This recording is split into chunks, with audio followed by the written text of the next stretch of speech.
बैलन d'Or football का सबसे बड़ा फुटबॉलिंग सेरेमनी जिसमें प्लेयर्स को अपनी रिकॉग्निशन मिलती है उसके थ्रू आउट द सीजन के लिए। और ये कोई आम ट्रॉफी नहीं होती, बट रिसेंट टाइम्स में उसको बहुत ज़्यादा डिग्रेड किया गया by some of the fan bases, some of the players. But you always know ये ट्रॉफी अपनी क्रेडिबिलिटी दिखाती है। बट इस बार बहुत सारे ब्लेंडर्स किए फ्रांस दे फुटबॉल ने। फ्रांस दे फुटबॉल जो कि बैलन डी'ओर को होस्ट करता है, जो कि बैलन डी'ओर ही फ्रांस दे फुटबॉल का है टेक्निकली, उन्होंने जो लिस्ट जाहिर की है 30 प्लेयर्स की, there are plenty of mistakes. There should be so much players who were the calibre they performed. उसका रिवॉर्ड मुझे नहीं दिख रहा कि उनको मिल सकता है ये सीजन में। और कुछ ऐसे भी प्लेयर्स हैं जिनने ये सीजन परफॉर्म नहीं किया फिर भी वो टॉप 30 में है। Now let's talk about the Ballon d'Or 24 and 25 season. जब मैंने सबसे पहले बैलन डी'ओर की लिस्ट देखी, I was so much excited कि भाई it is a time of the year when we get to see a Ballon d'Or winner. But इस बार मुझे लग रहा है कि बैलन डी'ओर जीतने वाला है डेम्बेले। ठीक है, clear cut, no if and no सो।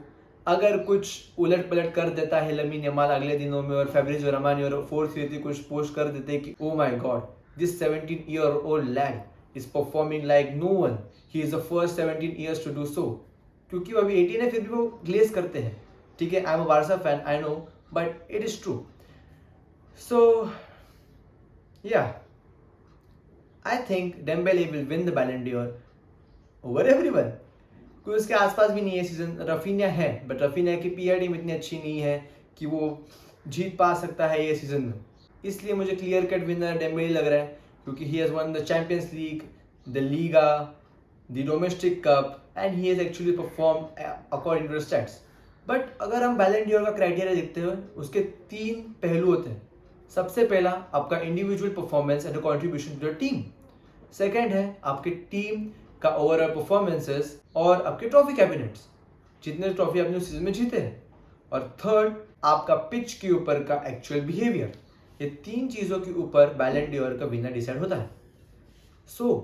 ऐसे बहुत सारे प्लेयर्स जिन्होंने मिस आउट किया है, जैसे Joshua Kimmich, he was top notch over the year.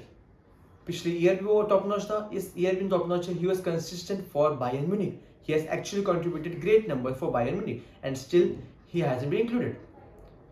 और कोल पामर को इंक्लूड किया गया है for his recent performances. I think it is a bit unfair for the players who can actually be in the list, like Caicedo. Caicedo was the best player for Chelsea last season. उसके बाद अगर हम बात करें तो Enzo है, Caicedo था, कुकुरेया था, पामर भी था। Palmer is a great player, hands up, Palmer is a great player. उसके आगे एक सेंटेंस ही कहना चाहूंगा, बट लास्ट सीजन आप देखोगे तो फिर ऐसा पैच आया था जिसमें कोल पामर ने गोल भी नहीं मारा था, और जब मारा था वो पेनल्टी गोल था। So taking that things in consideration, I don't think that he should be, but he is a great player, not going to lie. But I think Caicedo should have been into the list. He won the Club World Cup with them and they have secured the Champions League spot too. So मुझे लगता है कि उसको include करना चाहिए था। उसके बाद आता है Alexander Isaac. After a fabulous season with Newcastle, he won the Carabao Cup with Newcastle and took them to the Champions League spot too. So I think Isaac को इंक्लूड करना चाहिए था। He was a baller too. But Erling Haaland, my bro had a good season individual wise, but वो तीनों वो criteria fulfil नहीं कर पा रहा है ना। he haven't won anything last season। पिच के ऊपर का बिहेवियर, या we everyone know, stay humble है, stay humble। So Erling Haaland is a great player, he should have been included but not this time। he had a great season but he can't fulfill the 3 criteria। अगर आप सिर्फ individual performance के wise ही अगर आपको choose करना है, then you have Bruno Fernandes। Bruno Fernandes has scored for Man United, the 17th Finnish club। He was a lone warrior last year and everyone saw that। He took them to the Europa League finals too। He was a ball out player। He had a great team performances। He was a great leader but team let him down।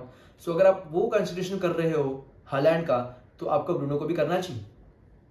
But to be honest, I think कि Ballon d'Or ये season का interesting होने वाला है, क्योंकि PR versus PR का पूरा होने वाला है ये सीजन। क्योंकि रफीनिया, लमीन यमाल और डेम्बेले, ये तीनों के ऊपर ही पूरा बैलन डी'ओर होने वाला है। This are my top 3 picks. First would be Dembele, second would be Lamine Yamal, and third would be Rafinha. And yeah, ऐसे बहुत सारे प्लेयर्स जैसे कि वालवर्दे हो गया, वालवर्दे को जगह नहीं मिली है। वो आपका एक लौता एक मजदूर था जो कि आपको अगर लेफ्ट बैक खिलाना है लेफ्ट बैक खेलेगा, राइट बैक खेलना है राइट बैक खेलेगा, सीडीएम खेलना है सीडीएम खेलेगा, सीएम खेलना है सीएम खेलेगा। वो हर एक पोजीशन में आपके लिए बेस्ट प्लेयर था।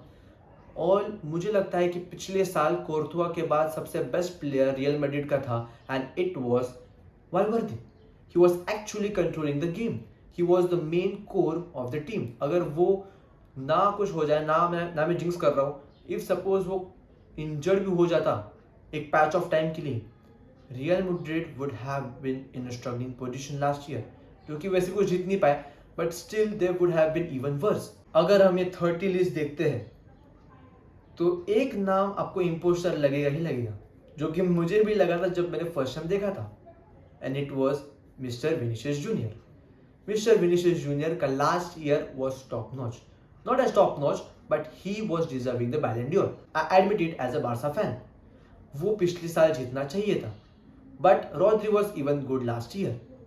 He was completing all the 3 criterias according to the Ballon d'Or, but Vinny wasn't, as we all know. But फिर भी he was a true candidate for the Ballon d'Or. He should have won. But this year, I don't think he even deserves a nomination. He is in top 30, but I don't think so that he should have been there. उसकी जगह वालवर्दे अगर रहता तो it would have been a more justice to his spot. But let's see कि बैलन ड'ओर कौन जीतता है। बट मेरी 3 प्रेडिक्शंस तो यही है, उस्मान देम्बेले, लमीन यमाल और राफिनिया।